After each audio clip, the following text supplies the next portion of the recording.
I don't even know how to react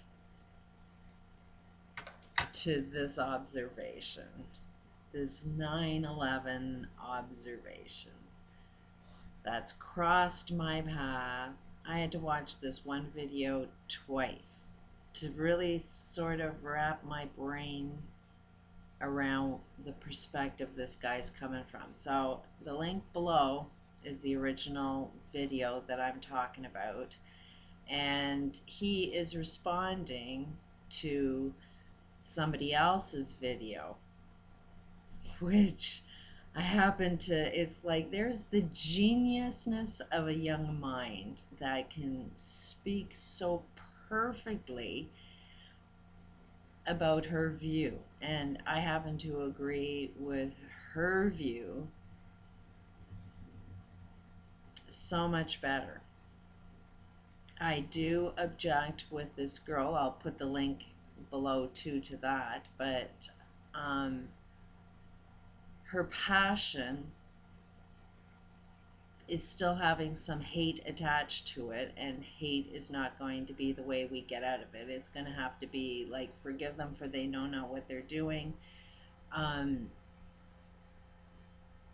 When I picture somebody going off and killing somebody, and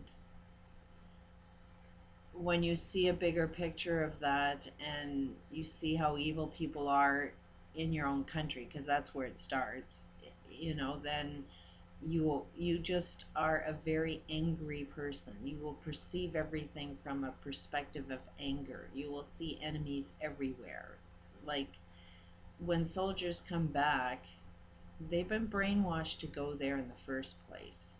Makes them look like a hero. To me, when I see a soldier going off to war, I see some mother not stopping their child from going to a certain death. Like, it will be the death of them who they're meant to be. It'll crush their brains completely if they make it out alive, just because of what you have to see war. Um, it's one way or another, you're destroying who you are as a human being if you even participate in war. And to know that there's family members that say, I'm proud of you, and not do everything to stop them is the pain I get from that. But these are not bad mothers. These are just, they do not know what they're doing. And I cry for them all of the time. And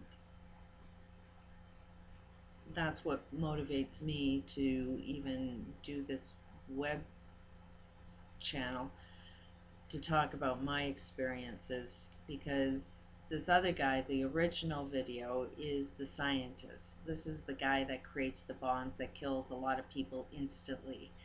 This is the guy that is programmed and still believes that the only way you get freedom is by fighting constantly. And it's an illusionary enemy that keeps this guy in the money, because he's the scientist and he happens to be making a ton of money.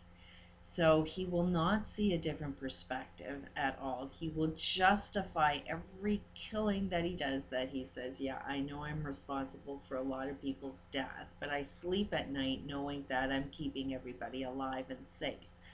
Look around your world. Nobody's sort of, going to make it out of this alive in this nice little friendly world that you're creating, but you think you're saving us from something. 9/11 experience, my son was visiting his friend's mother in Norfolk, I believe.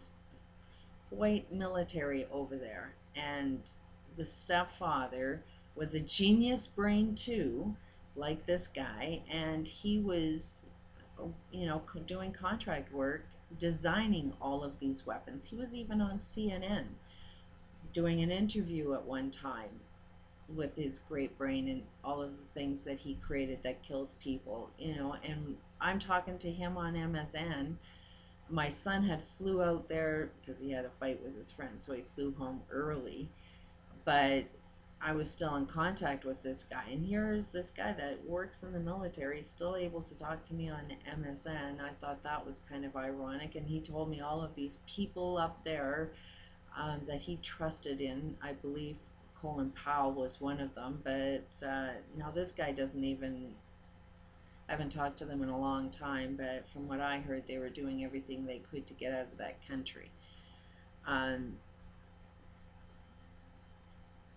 when you go and kill an awful lot of people, that kind of makes them want to kill you back, you know. So these big, huge scientists that are building bombs that kill people, you kind of got to look at, you are the enemy that people want to get you. You know, they will get you from the inside and make you destroy yourself.